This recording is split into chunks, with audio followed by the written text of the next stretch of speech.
सुप्रभात बच्चों। बच्चों कैसे हो? हमने बेटा आपने देखा कि हमने पीछे सर मोहम्मद इकबाल द्वारा लिखित सारे जहां से अच्छा कविता का सार किया। फिर भी मैं थोड़ा सा आपको याद दिला देती हूँ।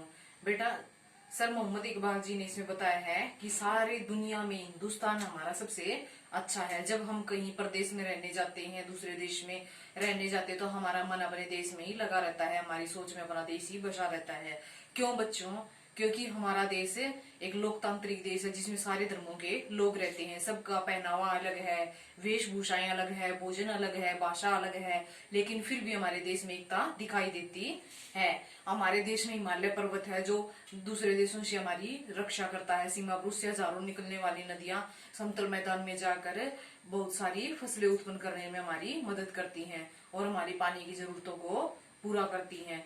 बेटा बहुत सारी चीजें ऐसी सर मोहम्मद इकबाल ने अपने देश के बारे में बताई जिससे हमें अपने देश पर गर्व करने का मन करता है, जिसे पढ़ते हुए। अब हम करेंगे इसके शब्दार्थ बच्चों। आओ देखते हैं शब्दार्थ एक बार। पहला शब्दार्थ है बेटा बुलबुले। बुलबुले क्या होता है? मधुर आवाज वाली एक चिड़िया होती है बच्चों। फिर है गुलिस्ता। गुलिस्ता होता है बेटा बाग बगीचा या फुलवारी। गुलिस्ता यहाँ पे सर मोहम्मद इकबाल जी ने अपने देश को कहा है। गुरबत होता है बेटा प्रदेश या दूसरा देश। फिर है बेटा हमसाया। हमसाया क्या होता है? पड़ोसी। जो हमारे निकट जो देश लगता है, जिसकी सीमाएं हमसे लगती हैं, वो क्या कहलाता है? पड़ोसी। पांचवा। पांचवा होता है बेटा पहरेदार। पांचवा यहाँ पे किसने कहा है? सर मोहम्मद इकबाल जी ने हिमालय पर्वत को। गुलशन। गुलशन होता है बेटा बाग बगीचा, जहाँ पे हजारों फूल लगते हैं, पेड़ पौधे होते हैं। रश्क। रश्क होती है बेटा ईर्षा। ईर्षा मतलब यहाँ पे सर मोहम्मद इकबाल जी ने बताया कि इतनी मतलब सारी चीजें, पहनावा, भोजन, संस्कृति, भाषा अलग होने के बाद भी हमारे बीच में कोई भी ईर्षा नहीं है, क्योंकि हमारा धर्म हमें ईर्षा रखना सिखाता ही नहीं है, वैर भाव रखना सिखाता ही नहीं है। फिर है बेटा जीना। जीना होता है स्वर्ग। भाई हमारे देश में हम ऐसा महसूस करते हैं जैसे किसी स्वर्ग में रह रही हैं।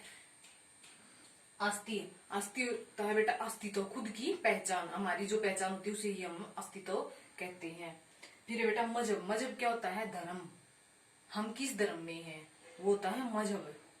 फिर है बैर। बैर होता है बच्चों वैर भाव, किसी से वैर भाव रखना, दूसरे से दुश्मनी पाना, वो वैर भाव होता है। संतरी। संतरी होता है बेटा पहरेदार। हम रक्षक भी कह सकते हैं, जिस प्रकार हिमालय पर्वत हमारा पहरेदार है। यहाँ पे सर मोहम्मद इकबाल जी ने किसको बताया है? हिमालय पर्वत को हमारे पहरेदार के रूप में बताया है। बेटा अब हम करेंगे इसके प्रश्न उत्तर। पहला प्रश्न है हमारा, आपके अनुसार आजादी क्या है? वैसे तो इसका आंसर आप सभी दोगे, क्योंकि सभी के अनुसार आजादी का मतलब अलग अलग होता है। फिर भी मैं अपने अनुसार आपको बताती हूँ। बेटा आजादी का मतलब होता है अपने देश के अंदर रहकर अपने फैसले खुद लेना। अब फैसले कौन से बच्चा? अपनी शिक्षा का, अपना पहनावा भी, हमें क्या पहनना है खुद से लेना, कौन सा धर्म अपनाना है हमें, हमारी शादी का फैसला, हमारी शिक्षा का फैसला, सभी फैसले अपने आप लेना क्या होता है? आजादी। उसी को आजादी हम कह सकते हैं। जैसे बहुत से देश देखे बेटा जहाँ पे उनके किंग वहां पे थोपते हैं आजादी, लेकिन हमारे देश में क्या है? हम सब कुछ अपने आप से अपना सकते हैं, हमें पूर्ण आजादी है अपने फैसले खुद लेने की। फिर है बच्चों सारे जहां से अच्छा कविता पढ़ते समय आपके मन में क्या विचार आया? बेटा सारे जहां कविता पढ़ते समय देखो सर मोहम्मद इकबाल ने कितना सुंदर वर्णन किया कविता का, हमारे देश का।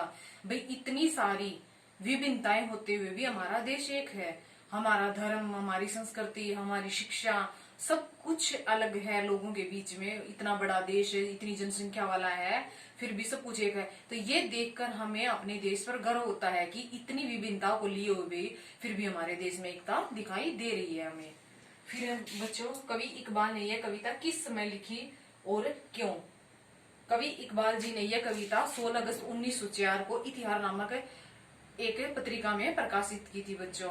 उन्होंने यह कविता, वो वैसे तो पाकिस्तान के रहने वाले कवि हैं बच्चों, पाकिस्तान के कवि हैं, लेकिन फिर भी उन्होंने भारत की इतनी जनसंख्या वाले देश से प्रभावित होकर, भी इतना लोकतांत्रिक देश है, इतनी भाषाएं अलग हैं, भोजन अलग है, पहनावा अलग है, संस्कृति अलग है, शिक्षा अलग है, लेकिन फिर भी एकताओं को समेटे हुए उससे प्रभावित होकर उन्होंने यह कविता लिखी कि भी अनेकता में भी एकता है, जिसके लिए उन्होंने एक बढ़िया सा टाइटल मिला, सारे जहां से अच्छा। फिर बेटा क्या ये कविता आज भी उतनी सार्थक है? पक्ष विपक्ष में हमें उत्तर देना है इसका।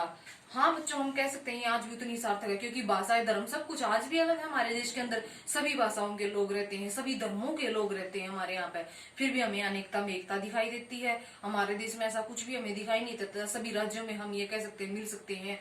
और फिर भी जैसे अब कोविड-19 का लेते हैं बेटा, कोविड-19 जो फैला हुआ है ना बीमारी, महामारी हमारी कोरोना की, फिर भी हमारा देश एक होकर इसके खिलाफ लड़ रहा है। जब हमारे प्रधानमंत्री श्री मोदी जी ने ये कहा कि पूरे देश को लॉकडाउन के अंदर रहना, तो पूरा देश उसका पालन कर रहा है, जबकि सभी धर्मों के लोग अलग हैं, फिर भी सब उसका पालन कर रहे। तो यह देखकर हमें अपने देश पर गर्व होता है कि अब भी हमारा देश एकता में जी रहा है। एक अब दूसरा बेटा विपक्ष में लेते हैं। विपक्ष ये है कि भाई जो लोग थे मजहब के नाम पर इकट्ठा हुए थे दिल्ली के अंदर है सभी, तो वो लोग अलग अलग हिस्सों में चले गए देश के, जिसकी वजह से कोरोना पूरे देश के अंदर फैल गया।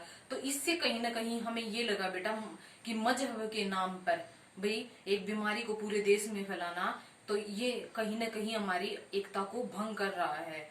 तो ये इसके विपक्ष में जा रहा बच्चों। फिर है स्वतंत्रता संग्राम का कौन सा पहलू आपको सबसे ज्यादा प्रभावित करता है? बेटा स्वतंत्रता संग्राम का हमें हर एक पहलू बहुत प्रभावित करता है। 1857 की क्रांति के ले लो या 1942 असहयोग आंदोलन, ये सारे के सारे जितने आंदोलन हमें प्रभावित करते हैं।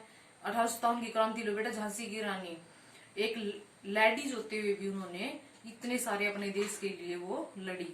अपने जो राज्य था अपना, जिसकी वो रानी थी, उसके लिए लड़ी, अपने छोटे से बच्चे को अपने साथ रख कर वो लड़ी। तो सारे के सारे क्रांतिकारी के जितने पहलू है बच्चों, हमें बहुत प्रभावित वो करते हैं। इसका जवाब अपने आप भी दे सकते हो बच्चों।